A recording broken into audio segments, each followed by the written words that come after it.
Hello everyone, जय श्री कृष्णा। आज हम आपको एक विशेष स्थान के बारे में बताना चाहते हैं। यह वह स्थान है जो हमारे आराध्य श्री कृष्ण को अत्यंत प्रिय है और यह वह स्थान भी है जहाँ से करुणामयी कृपा की एक नदी बहती है और उस नदी में गोता लगाए बिना श्री कृष्ण की भक्ति और प्रेम प्राप्त करना असंभव है।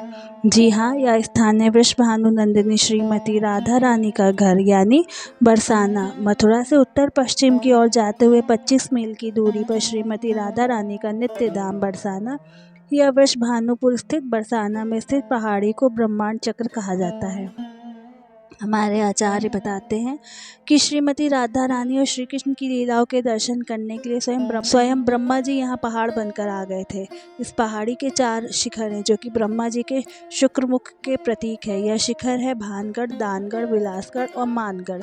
यहाँ भानगढ़ के ऊपर करीब 250 मीटर की ऊंचाई पर स्थित झील राधिका का सुंदर मंदिर स्थित है, जिसके मुख्य विग्रह को लाडली लाल कहते हैं। इस मंदिर की स्थापना भगवान श्री कृष्ण के प्रपौत्र वज्रनाभ ने करीब 5000 वर्ष पूर्व की थी। सुंदर लाल और सफ़ेद पत्थरों से बने हुए इस महल को अद्भुत शिल्पकार सुंदर चित्रों, स्तंभों और वक्राकार कमानों से सजाया हुआ है। नीचे से ऊपर जाने के लिए अंदाजित कदम ऊपर चढ़ाना पड़ता है।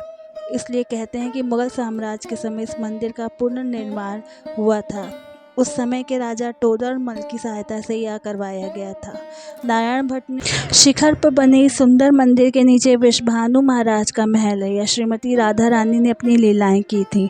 यहाँ पर आप वृषभानु महाराज की, सीता माता की और उनके पुत्र श्री दाणा और श्रीमती राधा रानी के विग्रह के दर्शन कर सकते हैं। उसके साथ ही ब्रह्मा जी का मंदिर है और अन्य स्थान पर राधा रानी और शक्तियों का भी मंदिर है। शिखर पर स्थित इस मंदिर से आप पूरा बरसाना के सुंदर दृश्य को देख सकते हैं।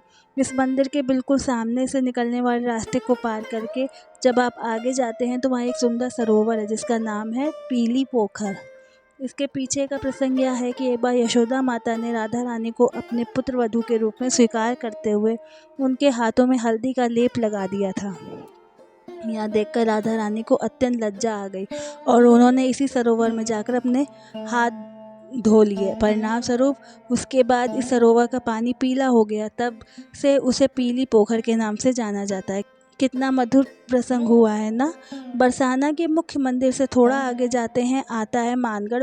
मानगढ़ यानी वह स्थान जहाँ श्री राधा रानी श्री कृष्ण से नाराज होकर मान लीला करती हैं और स्वयं श्री कृष्ण उन्हें मनाने के लिए आते हैं। एक दिन क्या हुआ कि श्रीमती राधा रानी श्री कृष्ण की प्रतीक्षा कर रही थी, लेकिन वो नहीं आए। कुछ समय बाद राधा रानी को पता चला कि वो जिनकी प्रतीक्षा कर रही थी वे तो चंद्रावली से मिलने के लिए चले गए थे। और बस फिर क्या था, राधा रानी को अत्यंत क्रोध आया और अपने इस दिव्य भाव को प्रकट करते हुए इसी स्थान पर आ गई। जब श्री कृष्ण को पता चला तो वे उन्हें मनाने के लिए आए। राधा रानी को मनाने के लिए उन्होंने कई प्रयास किए, उनसे क्षमा मांगी, उनके समक्ष हाथ जोड़कर पैर पकड़कर रोए इत्यादि, लेकिन राधा रानी का मान भंग नहीं हो रहा था। आखिर उन्होंने ललिता सखी और विशाखा सखी की सहायता ली और सखियों की सहायता से उन्होंने श्रीमती राधा रानी को प्रसन्न किया। यह स्थान वही है मान मंदिर। यहाँ के मुख्य मंदिर से अंदर जाते हुए एक छोटी सी गुफा का रास्ता भी दिखाई देता है जहाँ राधा रानी रूठ कर बैठ जाती थी। आज भी इस मंदिर के दर्शन किए बिना बरसाना की यात्रा अधूरी है और ऐसे अनेक मंदिरों और लीला स्थलों से सजा हुआ है बरसाना। अगर आपको मेरा ये वीडियो पसंद आया हो तो please like, share and subscribe कीजिए। Thank you. जय श्री कृष्णा।